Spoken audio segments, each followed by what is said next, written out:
Okay, hi guys, this is Dr. White.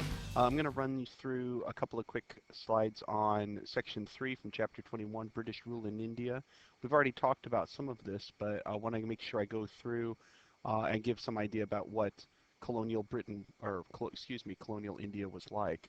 So first of all, just to get an idea about the layout on the maps, with British India in the pink area and other major Indian states in orange. And you can see again this sort of central Deccan Plateau area, and also up here Rajputana, which is a remarkably independent area. But these have allied with British control of India throughout much of the colonial period.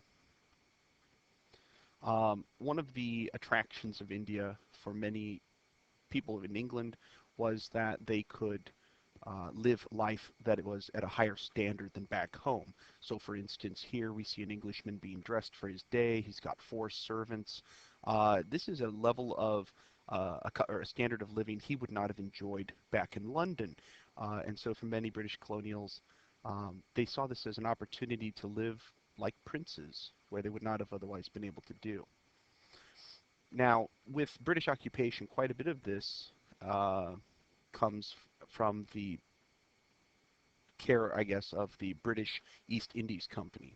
Now, one of the major setbacks experienced during this time, and what led to the British East India Company turning control over to Britain, was the Sepoy Mutiny, which we've already talked about. By 1850, the British East India Company dominated India and retained the largest army on the subcontinent, and these were made up almost entirely of sepoys. Here are some sepoys of the Madras Army. There were different sepoy armies that were established during this time period, but this is just to give you an idea about how they've adopted some Western garb while also retaining various aspects of their native, I guess, fashion. And in 1853, rumors began to circulate that cartridges for the new Enfield rifles were greased with pig or cow fat. And by 1857, an army of sepoy soldiers rebelled, and hundreds of British soldiers and civilians were massacred. And what they did is they took, uh, they massacred these British soldiers, and the sepoys went to Bahadur Shah II. He's the last Mughal emperor of India, and they succeeded in restoring him to the throne in the capital of Delhi. And um, eventually, the capital city had to be recaptured, and it was. But their siege of Delhi began in June of 1857, continued for 3 months, and eventually they breached the walls and fought a 6-day battle in the streets before capturing the city. And here you see them storming the walls and fighting against the Sepoy mutineers. Now, um, and then in 1857, we see the beginning of the end of the rebellion. Here we have the relief of Lucknow in 1857, and you can see various British soldiers and civilians and families. After hundreds of them had been massacred quite horribly, there was a real fear among the British colonists. And so when the British government took control of the military situation, they sent the Army of Bengal in, and they managed to put down the Sepoy Rebellion. And this is just an image showing how grateful the local colonists were. Now, what to do with the mutineers? I mentioned in one of the classes today that many of them would be strapped to the fronts of cannons and would be blown apart. And this is unspeakable cruelty, really. But this was a reprisal by the British after the uprising, and was seen even at the time as being a little bit heavy-handed. Even though the Sepoys had massacred British civilians in India, this was seen as a particularly atrocious punishment. Anyway, the Mughal Empire is dissolved, and the administration of India is transferred to the British Crown. And this is the British Crown, Queen Victoria. One portrait of her by Alexander Bressano. Victoria, who rules from 1819 until her death in 1901. Much loved, extraordinarily powerful queen, and her and this is she becomes an empress because of India. So here we have what's called the reading the Queen's proclamation at Calcutta. And this made India a crown colony, not just a British East India Company holding, but an actual crown colony. And so that means it has all of the protection of the Queen and the interests of the Queen, but also service to the Queen. And we end up with the title of Viceroy being given to the Governor General of India, signifying that he represented Queen Victoria, who is sovereign of India. Now, uh, this meant that going from being a queen to being an empress, in this political cartoon we have Prime Minister Benjamin Disraeli, one of the great prime ministers of England, certainly in the 19th century, a loyal and highly trusted prime minister for Queen Victoria. And here he is handing her an empress's crown in exchange for the royal crown of England. He was a big supporter of the idea of making her empress and felt that this would encourage um, a feeling of greater loyalty among the colonies towards England. Now, there are some benefits to being ruled by the British. First is that they did bring order and stability to the area, which is important, um, and it also led to a fairly honest and efficient government. They set up new school systems.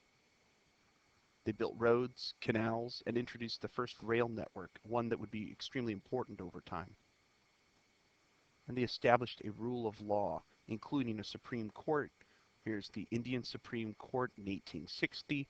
One of the things that you'll notice, however, about the Supreme Court is that while there are uh, attorneys who are clearly of Indian origin, the judges and jurists in this case are actually white Europeans. So that's something to recognize here. Now, there are costs as well. Among these costs, we have the British manufactured goods are being introduced to India, and this destroys local industries. So local industries cannot compete with the cheaper, more readily available British manufactured goods.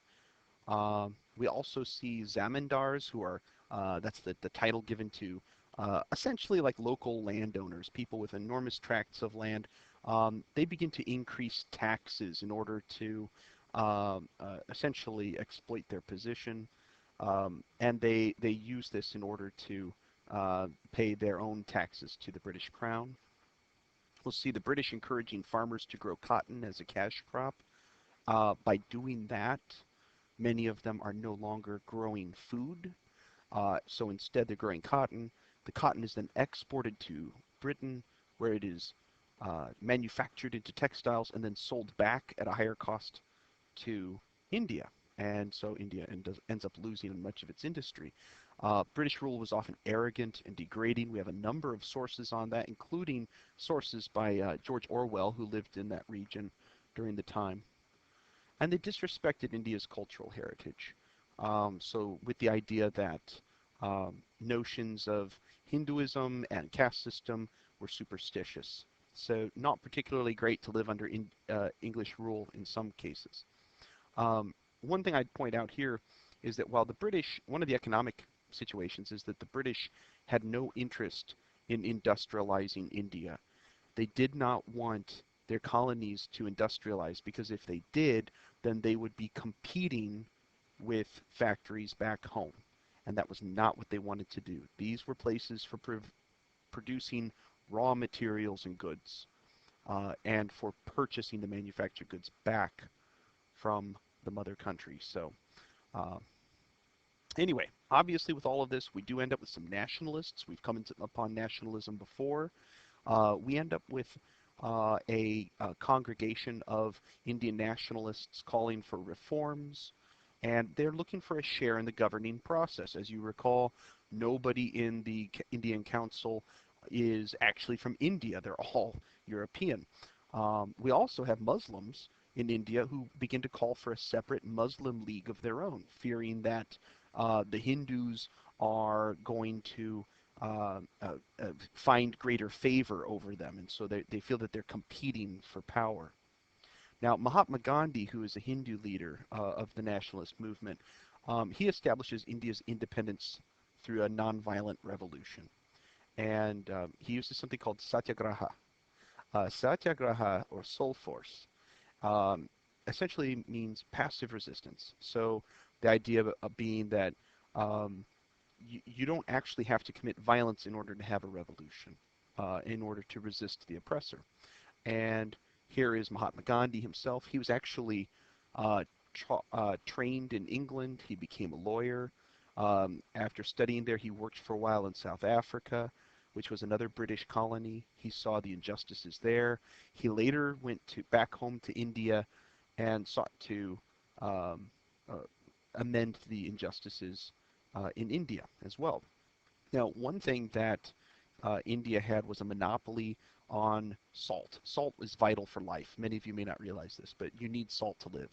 And if with the government having a monopoly on salt, they essentially could charge whatever they wanted to for something that these people needed in order to live. And so Gandhi begins what's called the Salt March, and this is one of his big gestures at, at resistance. And this is a march that will uh, last over 3 weeks and will accumulate as he walks. He will accumulate tens of thousands of other protesters along the way. It was covered by newspapers from all over the world. It brought attention to the plight of the Indians. And when it was done, um, when it was done, he was put in jail, but he was quickly released afterwards. But this was one of the instances where they were able to show this passive resistance and this solidarity, and to essentially shame the British into lifting the monopoly on salt. And that's satyagraha. That's passive resistance or peaceful force at its finest. Now, last thing I wanted to show is just that um, we've got Rabindranath Tagore, an Indian poet. He promoted Indian pride despite British domination. Rabindranath is famous for his poems in his traditional Bengali, but he's also a, a British educated Indian. So he is of a aristocratic family. We might consider him to be Brahmin caste, but he's a poet, a philosopher, and he's a Nobel laureate. He actually won the Nobel Prize for Literature in 1913. He composed several hundred popular songs, and he also began painting in 1929. And I just noticed it says 1861 to 1914. That should be 1941. My apologies for that. But in 1929, he also began to paint. So an extremely clever individual, um, and he was an educator as well. And he taught Eastern and Western philosophies, starting a school called the School of Universal Peace in India. And you can still purchase his collected poems and plays today. But um, he is one of these individuals who saw value in Indian pride despite British domination. So, hope you enjoyed this, and please carry on and check out section 4.